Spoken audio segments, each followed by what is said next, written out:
देश की भूभागी अस्मिता से आहत देश के नागरिक उनके खिलाफ चुनाव लड़ रहे हैं। भारतीय जनता पार्टी के लोग अपने नाकामियों पर पर्दा डालने के लिए भ्रामक दुष्प्रचार करते हैं। कांग्रेस पार्टी के न्याय के रास्ते पर लोग चलना चाहते हैं। हमारे साथ बात करने के लिए कांग्रेस के राष्ट्रीय प्रवक्ता अभय दुबे जी हैं। हम इनसे बात करते हैं कि 2024 के लोकसभा चुनाव को लेकर क्या तैयारियां चल रही हैं। सर, श्रेष्ठ यूपी में आपका स्वागत है।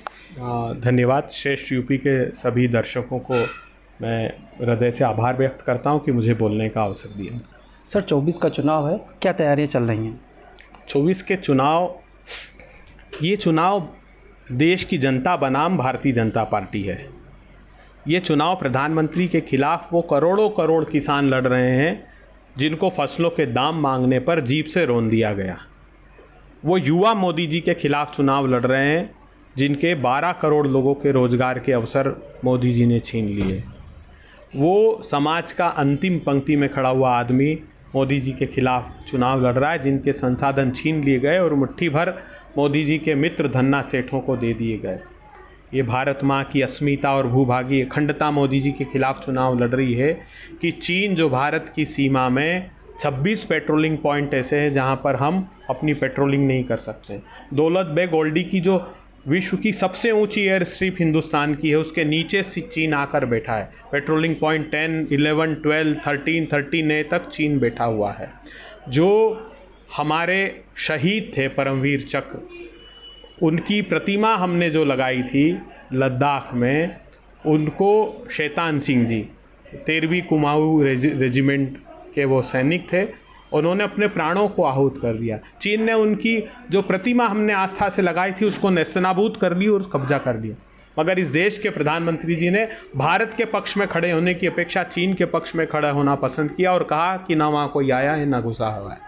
तो ये देश की भूभागी अस्मिता से आहत देश के नागरिक उनके खिलाफ चुनाव लड़ रहे हैं। कल स्मृति ईरानी अमेठी आई हुई थी, उन्होंने राहुल गांधी पर तंज कसा कि वो आतंकवादियों के सपोर्ट में और वहाँ के परिवार को और रायबरेली और अमेठी के परिवार को लोगों को नहीं देख रहे हैं। उनको मैं सलाह देता हूँ कि शंख पुष्पी का सेवन किया करें, उससे बुद्धि तीक्ष्ण होती है। तो ये कम से कम ऐसी बातें करना बंद कर देगी। वो आरोप उनका अपने गृह मंत्री पर है। अगर आतंकी संगठन है कोई तो ये तो गृह मंत्री की नाकामी है। भारतीय जनता पार्टी के लोग अपने नाकामियों पर पर्दा डालने के लिए भ्रामक दुष्प्रचार करते हैं, क्योंकि काम गिनाने के लिए है नहीं तो वो क्या कहेंगे।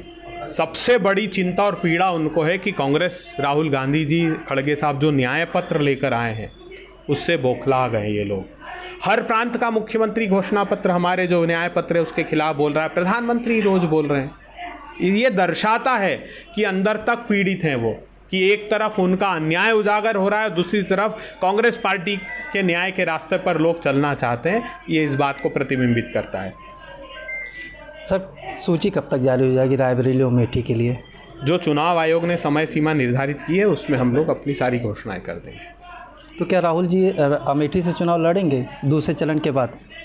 ये निर्णय संस्थागत है, पार्टी की समिति इसका निर्णय लेती है और अमेठी और रायबरेली की जनता की भावनाओं के अनुरूप ही हम ये निर्णय लेंगे। और अपेक्षाकृत यही किया है हमने। देश भर में जितने संसदीय क्षेत्र हैं वहाँ की जनता की अपेक्षा के अनुरूप एक तो घोषणा पत्र हमने बनाया है, वो जनता के अनुरूप बनाया न्याय पत्र, और उम्मीदवार भी जो तय किए हैं वो अधिसंख्य ऐसे हैं जो जनता ने जो भावना व्यक्त की वहाँ पर वो उम्मीदवार हमने दिए। ठीक है। हमारे साथ बात करने के लिए राष्ट्रीय प्रवक्ता अभय दुबे जी थे, जिन्होंने कहा कि जल्द ही सूची रायबरेली और अमेठी के लिए जारी कर दी जाएगी। श्रेष्ठ यूपी के लिए पंकज कुमार, रायबरेली। उत्तर प्रदेश की हर खबर से अपडेट रहने के लिए श्रेष्ठ यूपी को करें सब्सक्राइब, बेल आइकन दबाएं और देखते रहें श्रेष्ठ यूपी।